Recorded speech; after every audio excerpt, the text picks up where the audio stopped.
Hello everyone, I am Dr. Suchita. I am a radiologist and a fetal medicine specialist. आज बात करते हैं recurrent abortions के बारे में। रिकरेंट अबॉर्शंस यानी कि बार बार अबॉर्शंस होना। एक बार अबॉर्शन होना नॉर्मल कंसिडर होता है क्योंकि मोस्ट ऑफ द प्रेगनेंसीज जो कि हेल्दी नहीं होती, हमारी बॉडी ही कोशिश करती है उन्हें टर्मिनेट कर देने की, 3 मंथ्स के बियॉन्ड नहीं जाने देती। सो ये नेचुरल सिलेक्शन का प्रिंसिपल है। जितनी भी प्रेगनेंसी स्टार्ट होती हैं उसमें से 30% प्रेगनेंसीज अबॉर्ट होती हैं, जो कि एबनॉर्मल फॉर्मेशन के दौरान ही कोई प्रॉब्लम हुई जिस कारण वो प्रोग्रेस नहीं कर पाई। बट ऐसे लॉसेस का अक्सर नेक्स्ट प्रेगनेंसी पे कोई असर नहीं होता और सेकेंड प्रेगनेंसी जब आप कंसीव करते हो तो यूजुअली नॉर्मली प्रोग्रेस होती है और कोई प्रॉब्लम नहीं आती। मगर अगर आपको 2 से ज़्यादा बार अबॉर्शंस हुए हैं, इसका मतलब आपका केस रेकरेंट अबॉर्शंस का है, यानी कि बार बार अबॉर्शन होने की संभावना होना। अगर आपको 2 या 2 से ज़्यादा बार अबॉर्शन हुआ है तो आप एक अच्छे फीटल मेडिसिन स्पेशलिस्ट से मिलें और जो रिक्वायर्ड टेस्ट हैं वो कराएं। क्या क्या कारण हो सकते हैं रिकरेंट अबॉर्शंस के? तो पहला तो मैकेनिकल कॉजेस, यानी कि यूट्रस में कोई प्रॉब्लम है, आपके यूट्रस में कोई फाइब्रॉइड है, कोई पॉलिप है, कोई ऐसी गांठ है जो कि अंदर की लाइनिंग को ख़राब कर रही है।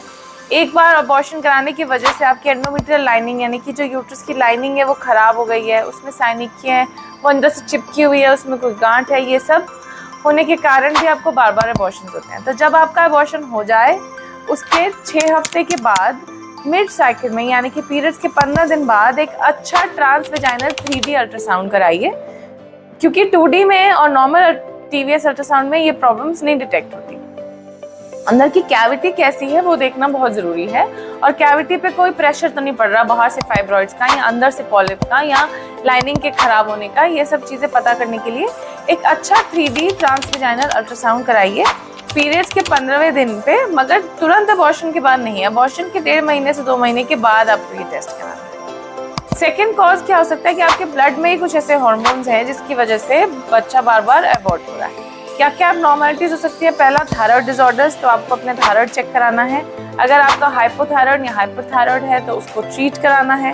आपको अपने ब्लड शुगर्स चेक कराने हैं, ब्लड शुगर आपका कंट्रोल में है कि नहीं, क्योंकि हाई ब्लड शुगर से भी बार बार अबॉर्शन होते हैं। इसके अलावा आपको पीरियड्स के 3rd डे अपना हार्मोनल प्रोफाइल कराना है, जैसे कि जो हार्मोन्स होते हैं female hormones, LH, FSH, prolactin, estradiol, testosterone, इन सब की मात्रा एब्नॉर्मल होने के कारण भी एक प्रॉपर एम्ब्रियो, एक प्रॉपर बेबी बन के इम्प्लांट होकर के कंटिन्यू नहीं हो पाता।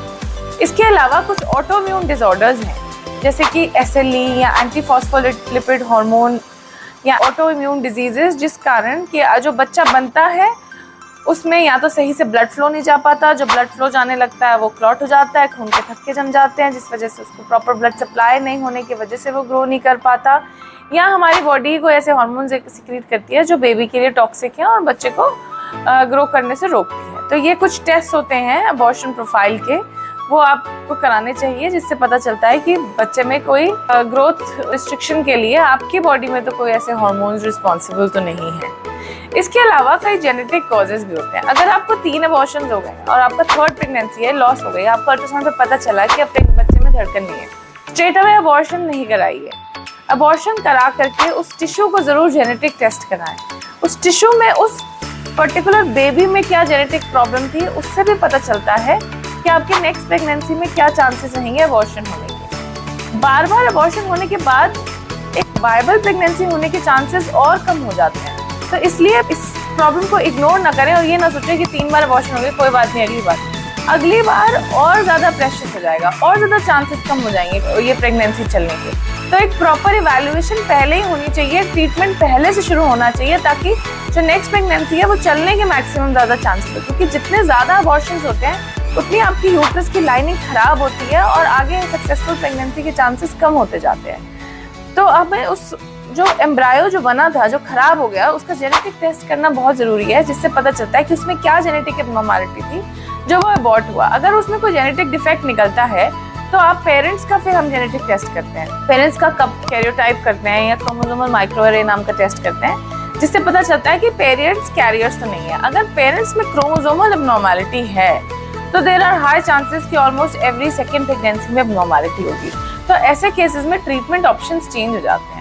तो या तो हम अगर मदर में प्रॉब्लम है तो एडवाइस करते हैं कि आप डोनर ओवम ले लीजिए, फादर में प्रॉब्लम है तो डोनर स्पर्म ले लीजिए, और अगर आप डोनर नहीं लेना चाहते, सेल्फ एग से कंसीव करना चाहते हैं, तो आजकल ये भी पॉसिबल है through IVF pregnancies. IVF pregnancy में एम्ब्रायोज बनाते हैं, मल्टीपल एम्ब्रायोज यानी कि मल्टीपल फीटसेस, बेबीज बनाते हैं। हस्बैंड का सीमेन का स्पर्म लेकर के और मदर का ओवम जो होता है वो मैच्योर करा करके इंजेक्शन के थ्रू उसे निकाल करके एक एम्ब्रियो बनाते हैं। अब वैसे 10-15 एम्ब्रियोज बना लेते हैं, उसके बाद उनका जेनेटिक टेस्ट करते हैं इम्प्लांट करने से पहले, और उसमें से जो जेनेटिकली नॉर्मल एम्ब्रियोज बने केवल वही एम्ब्रियोज आपके अंदर ट्रांसफर करते हैं, ताकि आपकी प्रेगनेंसी कंटिन्यू होने की और चलने की संभावना ज़्यादा बढ़ जाए।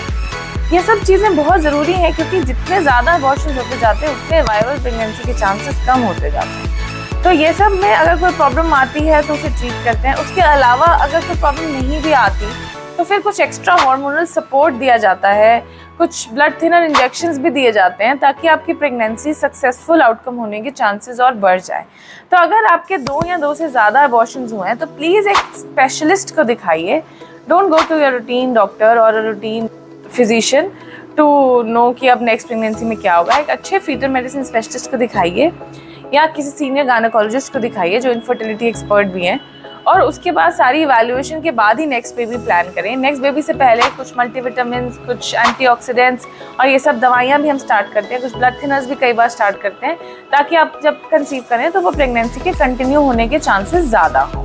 तो अगर आपको रिकरेंट प्रेगनेंसी लॉस हुआ है तो get a proper consultation. Thank you.